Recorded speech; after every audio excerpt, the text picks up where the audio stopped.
The champagne flute trembled in Alara's fingers as she watched her former pack celebrate the winter solstice ball. Crystal chandeliers cast fractured rainbows across the marble dance floor. Silk gowns swirled in rivers of crimson and gold. The elite of the Silverbrook pack moved through the grand ballroom like sharks through glittering waters, all sharp smiles and sharper whispers. And Alara stood alone by the pillar, wishing she could disappear into the stone. She shouldn't have come. 3 years away from this place, 3 years of building a new life far from the whispers and the pitying glances, and one invitation had undone all of it. Her cousin's mating ceremony, family obligation. The words had felt like chains around her throat when she'd read them. But she'd come anyway? Because somewhere beneath the scar tissue, a foolish part of her still hoped things might be different. They weren't. Well, well. Look what crawled back. The voice slithered down her spine like ice water. Ilara's wolf bristled, hackles rising at a threat she knew too well. Marcus Vane emerged from the crowd, his dark hair slicked back, his cruel mouth curved in the smile that still haunted her nightmares. He wore his wealth-like armor, tailored suit, gold cufflinks, a watch that cost more than most wolves earned in a year. Behind him trailed his entourage, beta wolves with hungry eyes and mocking grins, and on his arm, draped in emerald silk that matched her calculating gaze, stood Celeste, the woman Marcus had chosen after discarding Alara like yesterday's garbage. Marcus. Alara forced his name past numb lips. I didn't realize you'd be here. It's my territory, darling. Where else would I be? He stopped close enough that she could smell his cologne, the same woodsy scent that once made her heart race. Now it only made her stomach turn. The real question is why you're here. I thought you'd learned your lesson about showing your face among civilized wolves. Celeste laughed, the sound like breaking glass. Maybe she's hoping to find a mate at last. Isn't that precious? The words hit their mark with surgical precision. Around them, conversations faltered. Heads turned. Ilara could feel the weight of dozens of stares pressing down on her shoulders. I'm here for my cousin's ceremony, she said quietly. Nothing more. Of course you are. Marcus circled her slowly, his eyes dragging over her simple blue dress with theatrical disappointment. Still no husband, I see. No mate. No pack willing to claim you. He clicked his tongue in mock sympathy. 3 years, Alara. 3 years. And you're still the rejected little Omega nobody wanted. Heat flooded her cheeks. Her wolf snarled inside her chest, demanding she fight back, but the words lodged in her throat like thorns. It's not her fault, really, Celeste added, examining her manicured nails with studied boredom. Some wolves are simply born to be alone. Defective stock, as my mother would say. Laughter rippled through the watching crowd. Alara's vision blurred with tears she refused to let fall. She should leave. She should turn and walk away with whatever dignity she had left. But her feet wouldn't move, her body frozen by the same paralyzing shame that had defined her entire life in this pack. Tell me. Marcus leaned closer, his breath hot against her ear. Does it hurt? Watching everyone around you find their place while you remain worthless? Do you lie awake at night, wondering what's wrong with you? Why no alpha would ever want damaged goods like, that's quite enough. The voice cut through the ballroom like a blade through silk. Deep, commanding, carrying an authority that made every wolf in the room instinctively lower their eyes. Alara's heart stopped. The crowd parted like water before a storm, and through the gap strode a man who made Marcus look like a boy playing dress-up. He was tall, impossibly tall, with shoulders broad enough to block out the chandelier light. Dark hair fell across a face carved from granite, all sharp angles and harder edges. But it was his eyes that stole her breath. Silver, like molten moonlight, burning with barely contained power that made the air itself seem to tremble. Every wolf in the ballroom dropped to one knee. Every wolf except Alara, who stood frozen, staring at the impossible figure before her. Marcus's face had gone the color of old milk. Alpha King, he stammered, scrambling to kneel. We weren't expecting. That is, we didn't know. Clearly. The Alpha King's gaze swept over Marcus with the casual contempt one might show an insect. Then those silver eyes found Alara, and something shifted in their depths. Something warm, something possessive, something that looked terrifyingly like tenderness. My love, he said, extending his hand toward her. I apologize for my tardiness. The council meeting ran longer than expected. The silence that followed was absolute. Alara stared at his offered hand, her mind spinning wildly. She had never met this man, had never even seen him except in paintings and whispered legends. The Alpha King, the Bloody Wolf, the most powerful shifter alive, and he was looking at her like she was the only person in the room. She started, her voice barely a whisper. His silver eyes held hers, and in their depths she saw a question, a choice. Play along, they seemed to say, and I'll give you the revenge you deserve. Her wolf surged forward with sudden, fierce certainty. Alara placed her hand in his. The Alpha King's fingers closed around hers, warm and strong and impossibly gentle. He drew her toward him, tucking her against his side like she belonged there. Like she'd always belonged there. Allow me to introduce my wife, he announced, his voice carrying to every corner of the silent ballroom. Alara, Queen of Shadowmere, the woman I chose above all others. Behind them, Marcus made a sound like a dying animal. And for the first time in 3 years, Alara smiled. 15 minutes later, Alara found herself in a private antechamber with her hand still clasped in the Alpha King's grip, and her mind still reeling from what had just happened.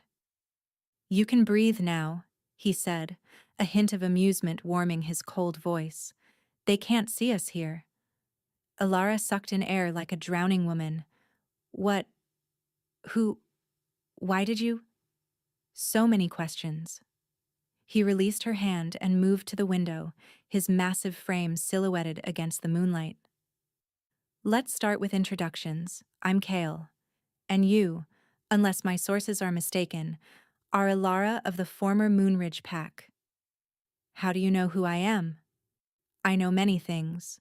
He turned to face her, those silver eyes unreadable.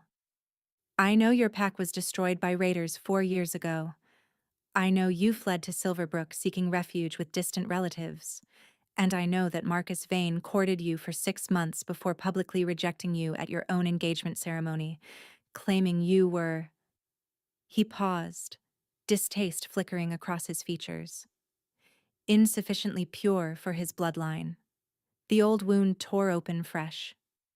You seem remarkably well informed about my humiliations. I make it my business to know about interesting people. He moved closer, and despite everything, Ilara's wolf didn't retreat. If anything, she pressed forward, drawn to his presence like a moth to flame. You survived your pack's destruction. You rebuilt your life from nothing. And when that life was torn away again, you didn't break. You left. I ran away, she corrected bitterly. There's a difference. Is there? His head tilted, studying her with an intensity that made her skin prickle. Running toward something can look the same as running away, depending on where you stand. And where do you stand, Alpha King? Kale, he corrected. And right now, I stand at a crossroads. He reached into his jacket and withdrew a folded document. 3 months ago, my council demanded I take a mate. Political alliances, succession concerns, the usual tedious requirements of power. I refused every candidate they presented. Alara's throat tightened. Why? Because they were all the same. Ambitious families offering ambitious daughters, each one trained from birth to smile and scheme and produce heirs on command. His lip curled. I wanted something different, Someone real. And you think I'm real? I think you're the first woman I've met who looked at Marcus Vane with the same disgust I feel. A ghost of a smile crossed his harsh features. That alone makes you more qualified than any noble-born candidate. Ilara's laugh came out slightly hysterical. So you barged into a ball and claimed a complete stranger as your wife because we share a mutual dislike of the same awful man? Partly. He unfolded the document and held it out to her. And partly because I've spent 3 months searching for someone exactly like you. She took the paper with trembling hands. A marriage contract. Her name was already printed beside his, the terms outlined in precise legal language. 3 years of marriage in exchange for full protection of the Shadowmere Pack, generous financial compensation, and at the end, should she wish it, a quiet annulment with no questions asked. You planned this, she breathed. I plan to offer you a choice. His voice softened, losing some of its commanding edge. What happened in that ballroom was improvisation. I hadn't intended to announce anything tonight, but when I saw how they were treating you, something dark flickered in his eyes. I found I couldn't simply watch. Why me? The question tore from her chest. There are thousands of wolves who would kill for this opportunity. Beautiful wolves, powerful wolves, wolves who could actually benefit your kingdom. Why would you choose someone like me? Kel was silent for a long moment. When he spoke, his voice was quiet. Because when you stood in that ballroom, surrounded by people who wanted to destroy you, you didn't cry. You didn't beg. You didn't break. He reached out, and his fingers brushed her cheek with devastating gentleness. You lifted your chin and prepared to face them alone. That's not weakness, Ilara. That's the kind of strength empires are built on. Her wolf keened at his touch, desperate and confused and achingly hopeful. This is insane, she whispered. Probably, he agreed. But I've found that sanity is overrated. He stepped back, giving her space to think. You have until dawn to decide. If you sign the contract, we leave for Shadowmere immediately. If you don't, he shrugged. I'll ensure you have safe passage to wherever you wish to go, and we'll never speak of this again. Ilara stared at the contract in her hands. 3 years. A fake marriage to the most powerful wolf alive. Protection, security, revenge on everyone who had ever made her feel worthless. It was madness. It was also the first time anyone had ever chosen her. Dawn, she repeated. Dawn, he confirmed. And with a final nod, he turned and disappeared into the shadows, leaving her alone with a decision that would change everything. She signed the contract at sunrise. The journey to Shadowmere took 3 days, each mile carrying Ilara further from the life she'd known and closer to a future she couldn't begin to imagine. Cale traveled beside her in the ornate carriage, but they spoke little. He seemed content to let her process the enormity of what she'd agreed to. And enormous it was. The Alpha King's territory sprawled across the northern mountains, a vast wilderness of snow-capped peaks and ancient forests. His keep rose from the highest summit like a dark crown, its black stone towers reaching toward clouds that never seemed to part. Shadowmere, Cale said as the carriage crested the final ridge. My father built it from the ruins of a forgotten kingdom. Some say it's cursed. Is it? All places of power carry ghosts. His silver eyes found hers. The question is whether you're willing to live among them. The gates opened to reveal a courtyard full of warriors. Unlike the soft, perfumed wolves of Silverbrook, these were battle-hardened fighters with scars and suspicious eyes. They watched Ilara descend from the carriage with expressions ranging from curiosity to open hostility. They don't seem pleased to meet their new queen, she murmured. They don't know you yet. Cale's hand settled on the small of her back, a gesture of possession that made her wolf purr despite her nerves. Give them time. A tall warrior approached, his scarred face professionally blank. Commander Theron, Kyle introduced. My right hand. Theron's bow was correct but cold. My queen. Welcome to Shadowmere. Thank you. Alara tried to project confidence she didn't feel. I look forward to learning about my new home. Something flickered in Theron's eyes. Surprise, perhaps, or grudging respect. Before he could respond, a commotion near the keep's entrance drew everyone's attention. So this is the mysterious bride. The man who emerged from the shadows shared Kale's dark coloring, but where the king was carved granite, this wolf was polished obsidian, smooth, gleaming, and somehow more dangerous for his elegance. His smile didn't reach his pale eyes. My cousin, Kale said, and Alara heard the warning in his tone. Lord Brennan. Cousin. Brennan's gaze crawled over Alara like insects on skin. When we heard you'd finally chosen a mate, we expected more. Did you? It wasn't a question. The council certainly did. A political alliance, perhaps. A daughter of one of the great houses. Brennan circled Alara slowly, and she forced herself to stand still under his inspection. Instead, you bring us an Omega refugee from a dead pack. How unconventional. I wasn't aware my marriage required the council's approval. It doesn't. Brennan's smile sharpened. But their support does, and support is earned, not commanded. Even for kings. The tension between the two men crackled like lightning before a storm. Alara's wolf growled low in her chest, sensing threats she didn't fully understand. Lord Brennan, she said, surprising herself with the steadiness of her voice. I understand your concerns. I'm not what anyone expected. She met his pale gaze without flinching.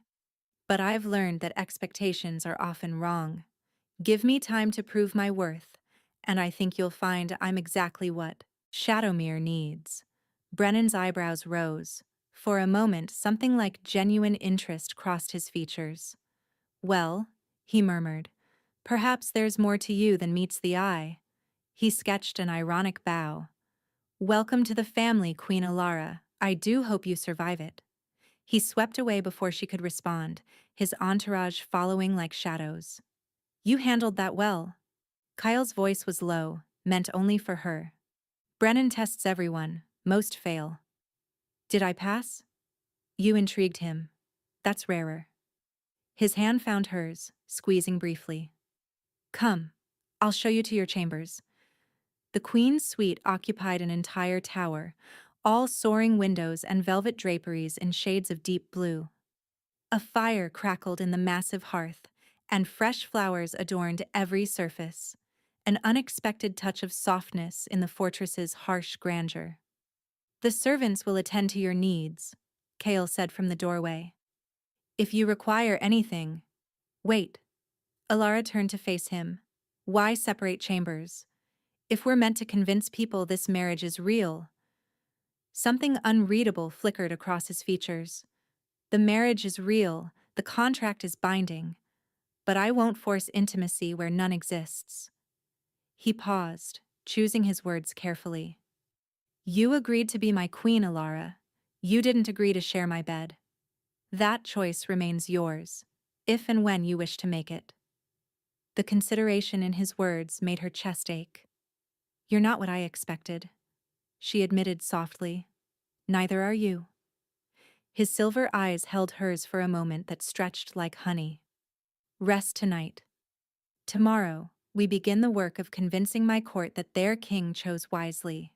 He was gone before she could respond, the door closing softly behind him.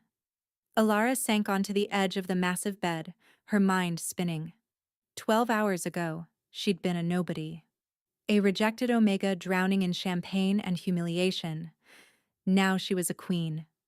And somewhere in the dangerous halls of Shadowmere Keep, her fake husband was already becoming something far more complicated than she'd bargained for.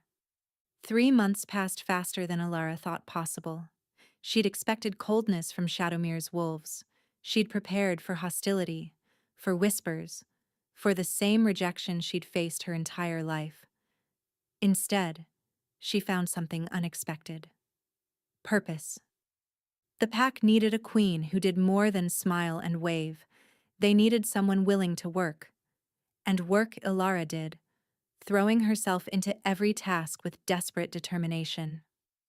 She learned the names of every servant, every guard, and every child in the keep. She sat with the elders and listened to their stories. She trained with the warriors until her muscles screamed, determined to prove she was more than just an Omega. And slowly, impossibly, they began to accept her. "You're different than we expected," Mira confessed one evening as she helped Ilara dress for dinner. The young servant had become something close to a friend over the past weeks. "When we heard the king was bringing home a mate, we thought she'd be like the others. Cold, political. But you actually care about us." "Why wouldn't I?" Ilara asked. Mira's expression turned sad. "Because no one else ever has." The words haunted her as she descended to the great hall. Shadowmere was strong, yes, but it was also wounded. Kale's focus on military might had left other needs neglected. The pack craved warmth as much as they craved protection, and somehow, without meaning to, Ilara had begun to provide it. Kyle noticed too. "The servants adore you," he remarked one evening as they shared a quiet dinner in his study. These private meals had become routine over the past month, a chance to discuss pack business away from watching eyes. Even Theron has stopped glowering every time you enter a room. Theron glowers at everyone. It's his natural expression. Kale's lips twitched. "Perhaps, but he glowers at you less than most." His silver eyes studied her over the rim of his wine glass. "You've exceeded every expectation, Ilara. The council is impressed. And you?" The question slipped out before she could stop it. "Are you impressed?" Something shifted in his gaze, something heated and hungry that made her breath catch. "I am many things when it comes to you." His voice dropped low. "Impressed barely scratches the surface." The air between them thickened. Ilara's wolf pressed forward, desperate for something she'd been denying herself for months. Proximity to Kale had become a slow torture. Every accidental touch, every lingering glance, every moment alone in his presence wound her tighter until she thought she might snap. "Kale," she whispered. He set down his wine glass with deliberate care. "Be certain," he said roughly. "Whatever happens next, be absolutely certain it's what you want." "I'm certain." She stood, closing the distance between them. "I've been certain for weeks. I was just too afraid to." His kiss swallowed the rest of her words. It wasn't gentle. It wasn't careful. It was 3 months of restrained hunger unleashed in a single devastating moment. His hands tangled in her hair, her back met the wall, and Ilara finally understood why poets wrote about fire. "Mine," he growled against her lips. "From the moment I saw you in that ballroom, you were mine." "Yours," she agreed breathlessly. "Always yours." They didn't make it to his chambers that night. The study floor sufficed. After, wrapped in his arms before the dying fire, Ilara traced the scars that mapped his chest. So many battles, so many years of violence. And yet, with her, he was impossibly tender. "I need to tell you something," she murmured. "Anything. The contract. The 3 years." She lifted her head to meet his eyes. "I don't want them anymore." His expression shuddered. "You wish to leave?" "No." She laughed at the panic she saw beneath his careful mask. "I want to stay. Not because of a contract. Because of you." She pressed her palm against his chest, feeling his heart thunder beneath her touch. "I don't know when it happened. Maybe it was the first night, when you gave me my dignity back. Maybe it was every night since, when you showed me what real strength looks like. But somewhere along the way, this stopped being fake for me." Kale was silent for so long that fear began to creep into her chest. Then his hand covered hers, pressing it harder against his heart. "I never told you why I really chose you," he said quietly. You said you wanted someone real. I did, but there was more. His silver eyes burned into hers. 20 years ago, raiders destroyed a pack called Moonridge. Most were killed. A few survivors scattered.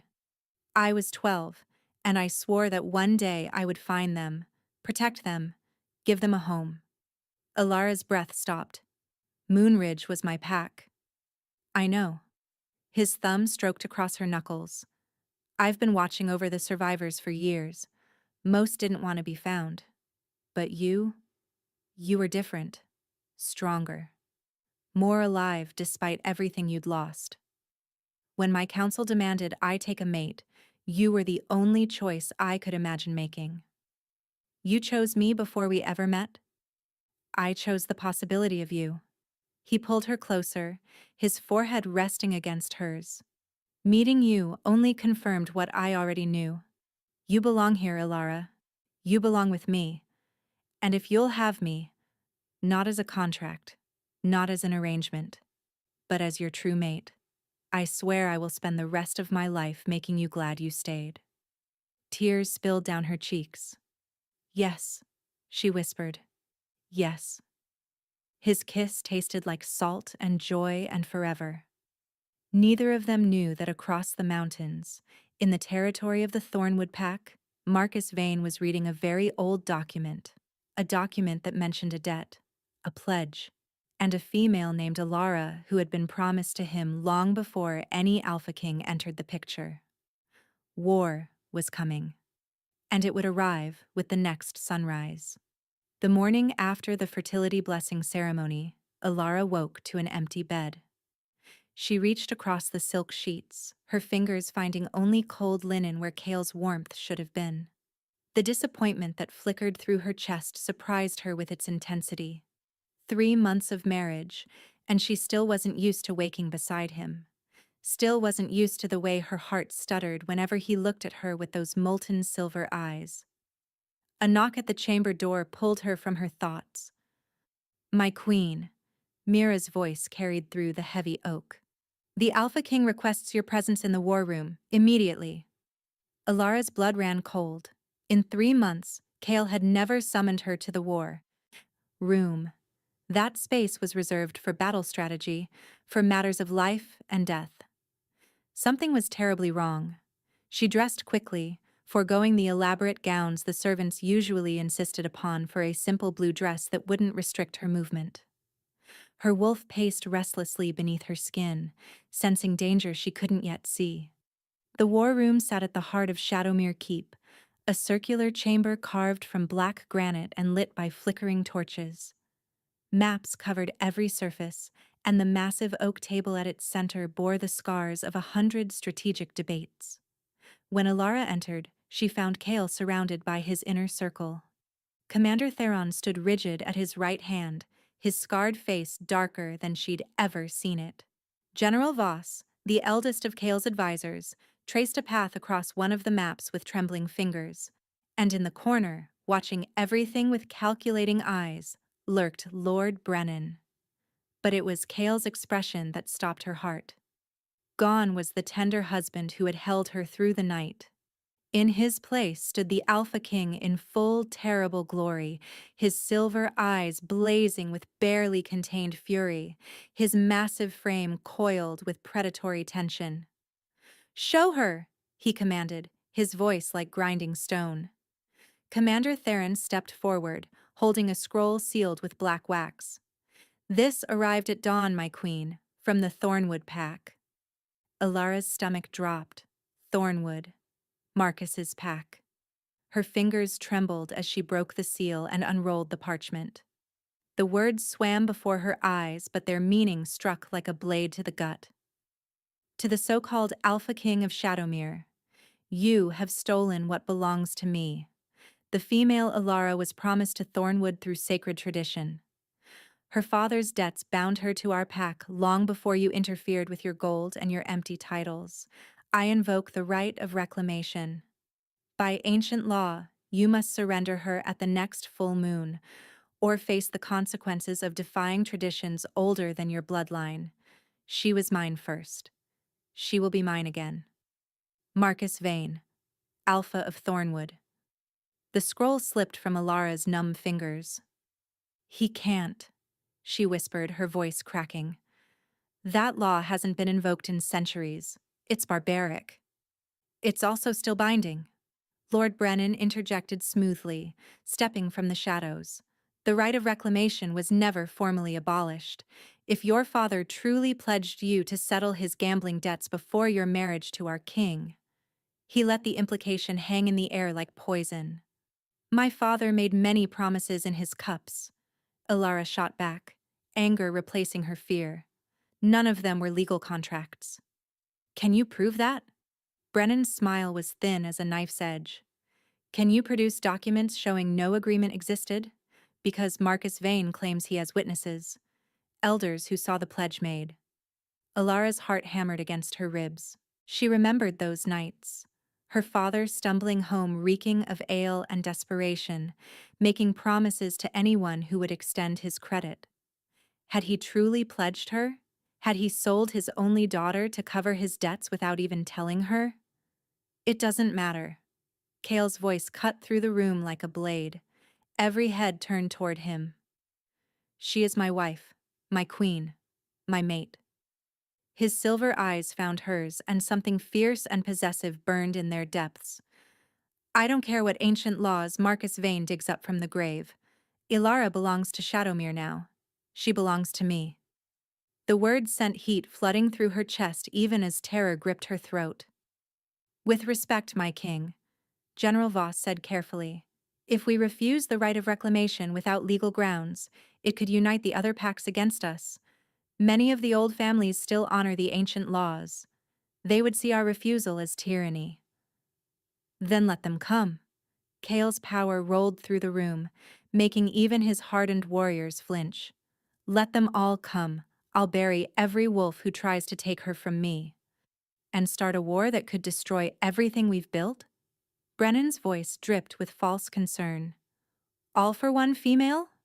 Surely, cousin, there are other ways to... Choose your next words very carefully. Cale's tone dropped to something deadly quiet. That female you dismiss so easily is your queen. The next person who suggests I surrender her will learn exactly why they call me the Bloody King. Silence crashed through the war room. There may be another way.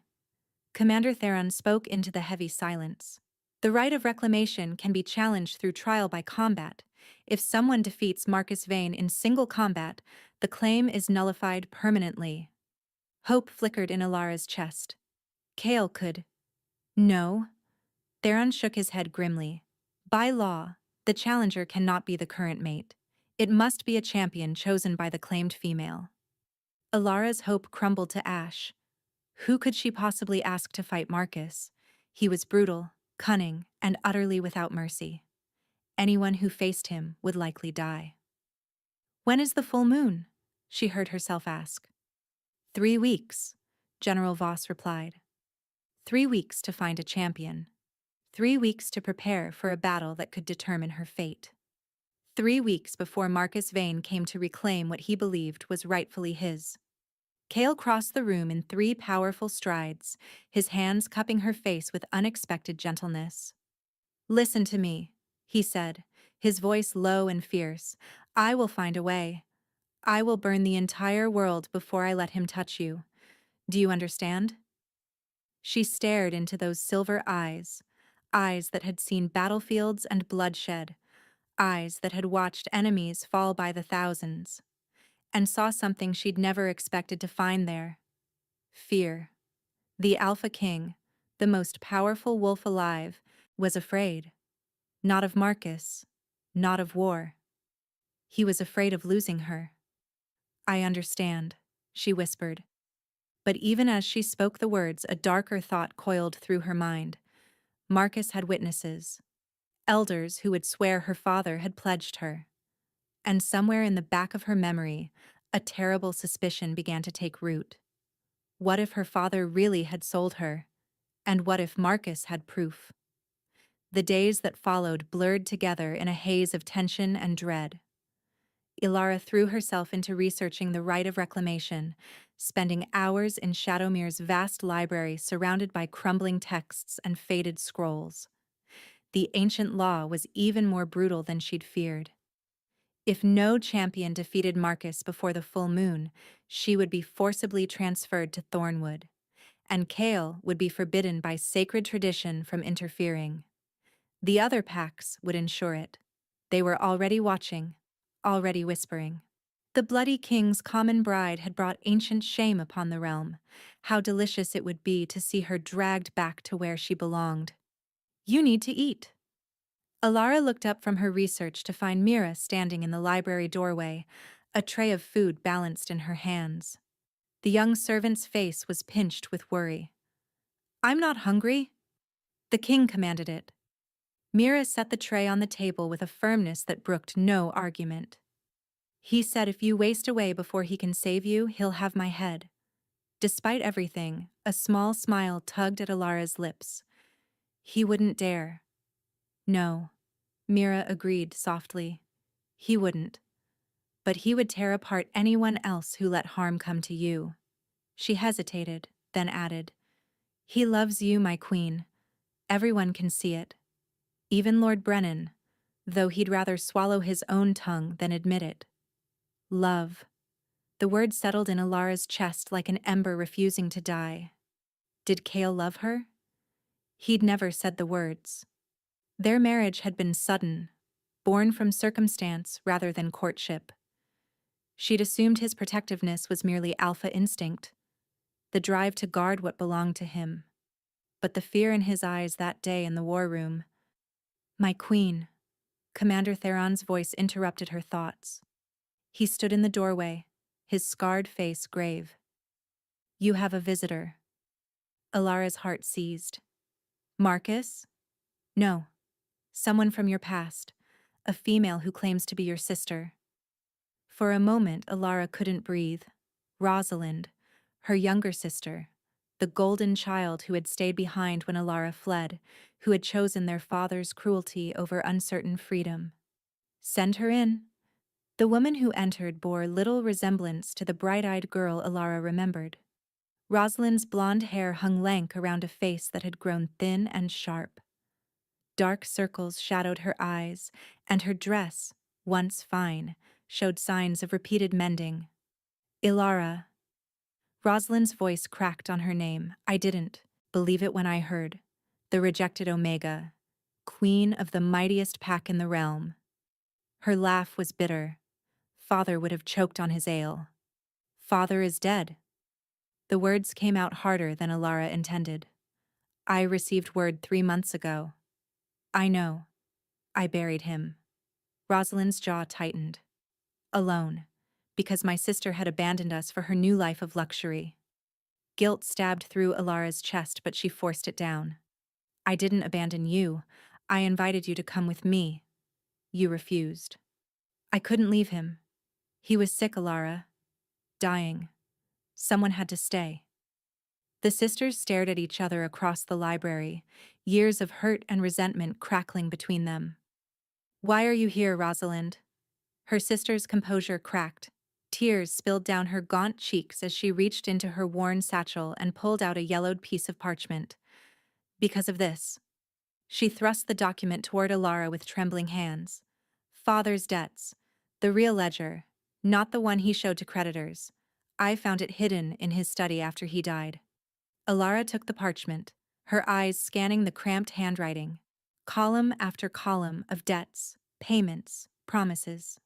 And there, near the bottom, written in her father's unmistakable scrawl, "Pledged, Alara, to Marcus Vane of Thornwood, in exchange for full forgiveness of gambling debts totaling 500 gold pieces, witnessed by Elder Hammond, Elder Crew, and Elder Blackwood." The document slipped from her fingers. "It's real," she whispered. "He actually did it." "I'm so sorry." Rosalind was crying openly now. "I didn't know until I found this. I swear I didn't know. Father kept it hidden, and Marcus has been visiting Thornwood, gathering those elders, preparing his case. He's been planning this for months, Alara. Maybe years." The world tilted sideways. All this time, Marcus had been waiting, watching, letting her think she'd escaped, letting her build a new life, a new future. And now, when she finally had everything she'd ever dreamed of, he was coming to tear it all away. The document, Ilara forced out. Does Marcus know you have it? Rosalind shook her head frantically. No, I stole it before he could find it. But Ilara, there are copies. The elders have their own records. Even if we destroy this one, it won't matter. Ilara's voice sounded distant to her own ears. The law only requires witness testimony. The document just confirms what they'll swear to anyway. Then what do we do? Before Ilara could answer, the library doors burst open. Kale stood in the entrance, his silver eyes wild, his chest heaving as if he'd run the length of the keep. The border scouts just reported. His voice was raw with fury. Marcus isn't waiting for the full moon. He's gathered an army. 300 wolves, camped 2 days' march from our territory. That's against the law, Ilara breathed. The right of reclamation forbids military force. He claims it's a diplomatic escort, a show of respect for ancient traditions. Kale's laugh was savage. But my scouts counted siege weapons among their supplies. He's not coming to negotiate, Ilara. He's coming to take you by force if the law doesn't deliver you first. The room spun around her. War. Marcus was bringing war to Shadowmere's doorstep. For her. Because of her. I should go to him. The words tore from her throat before she could stop them. If I surrender now, before anyone else gets hurt. No. Kale was across the room in an instant, his hands gripping her shoulders, his face inches from hers. You don't get to sacrifice yourself. Not for me. Not for this pack. Not for anyone. People will die, Kale. Your people. Because Marcus wants me. Then I'll kill him. The alpha power in his voice made the very air tremble. I'll kill anyone who threatens you. I told you in the war room, I'll burn the world before I let him have you. You can't fight in the trial, she whispered. The law. Damn the law. His forehead pressed against hers, his breath hot on her lips. Damn every law that says I can't protect what's mine. Ilara's heart cracked open.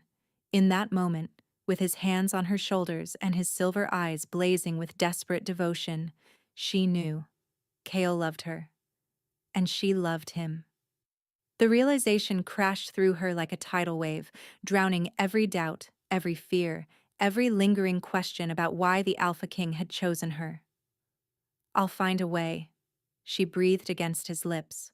I'll find a champion. I'll fight Marcus myself if I have to. But I won't let you start a war for me, Kale. I won't let you destroy everything you've built. You are everything I've built. His voice broke on the words. Don't you understand that yet? Before you, I was just the bloody king, feared, obeyed, alone. You made me something more. You made me want to be something more. A sob caught in her throat. In the doorway, forgotten by them both, Rosalind watched with tears streaming down her face, and in her mind a desperate plan began to form.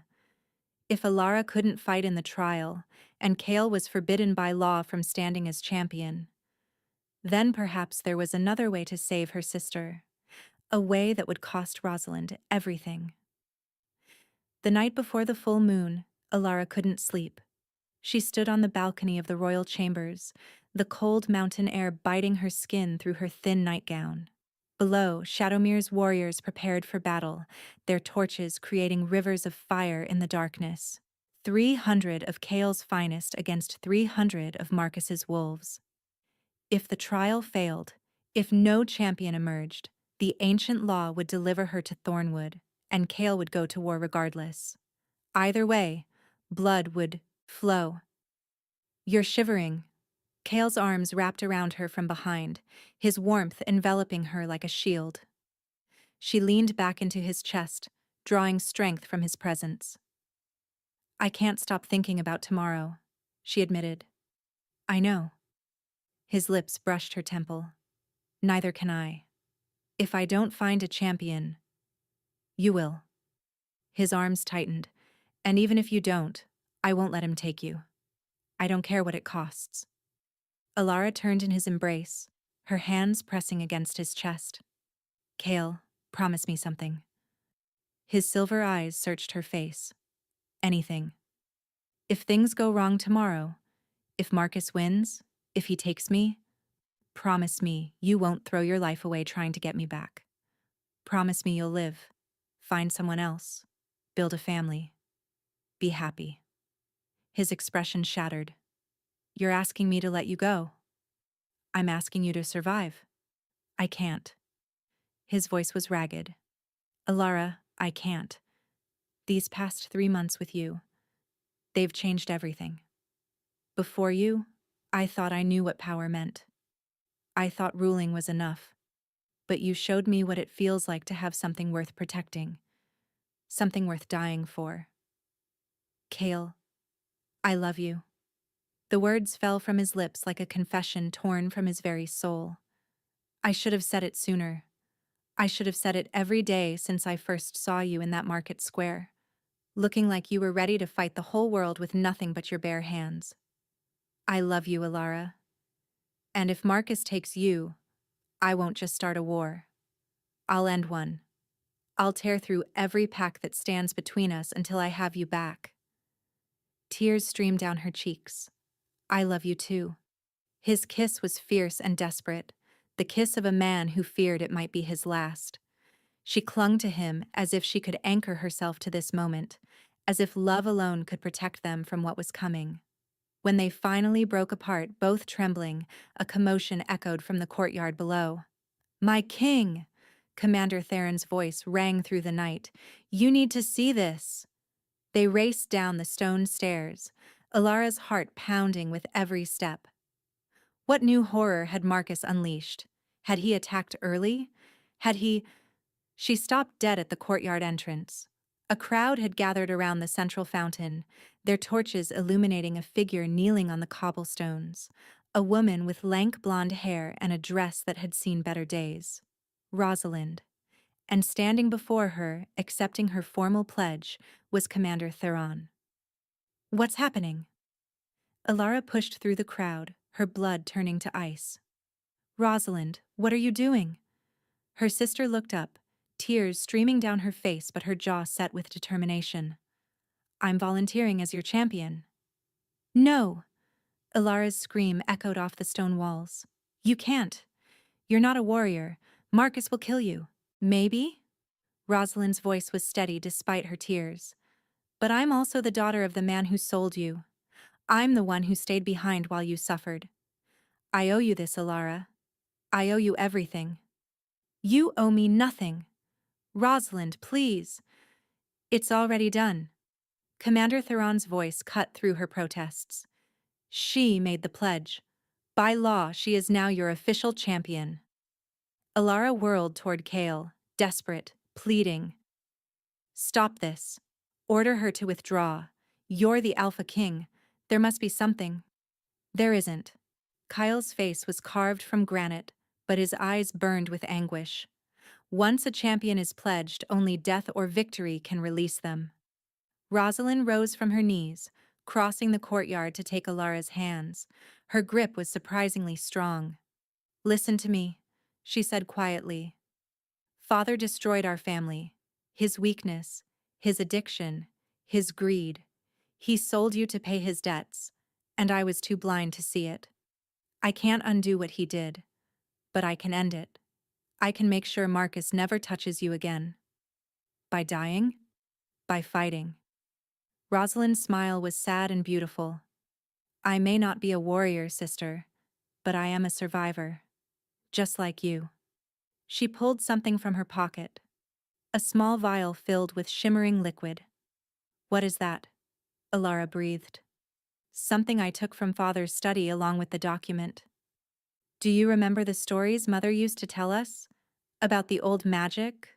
The forgotten gifts of the moon goddess? Alara's heart stopped. That's a myth. Moon's blood doesn't exist. Father believed it did, He spent his whole life searching for it. Rosalind pressed the vial into Alara's hand. He finally found it, and now it's going to save your life. Rosalind, when the trial begins, you'll know what to do. Her sister kissed her cheek. I love you, Alara. I always have, even when I was too broken to show it. Then she turned and walked toward the warriors' quarters, leaving Alara standing in the torchlight with a vial of impossible magic and a heart full of impossible hope. Dawn was coming, and everything was about to change. 6 months after the trial, Alara stood on the same balcony where she'd once feared losing everything. But everything had changed. Below, Shadowmere's courtyard bloomed with celebration. Wolves danced around bonfires, while children chased each other through crowds of laughing adults. Music drifted up to her, mingling with the scent of roasting meat and fresh flowers. The Solstice Festival. A tradition Alara had revived from the old Moonridge ways. A night to celebrate family, hope, and new beginnings. You're supposed to be dancing, my queen. Kale's arms wrapped around her from behind, his chin resting on her shoulder. She leaned back into his warmth, her hand finding his where it rested on her belly. I was watching, she said. Look, at them, Kale. Really look. He did. And she knew he saw what she saw. Not just warriors and servants, but a pack transformed, a family united. Wolves who had learned that strength and softness could exist together. You did this, he murmured against her ear. All of it. We did it. She turned in his arms, her hands framing his face. I couldn't have healed them without you believing in me first. His silver eyes softened with a love that still stole her breath.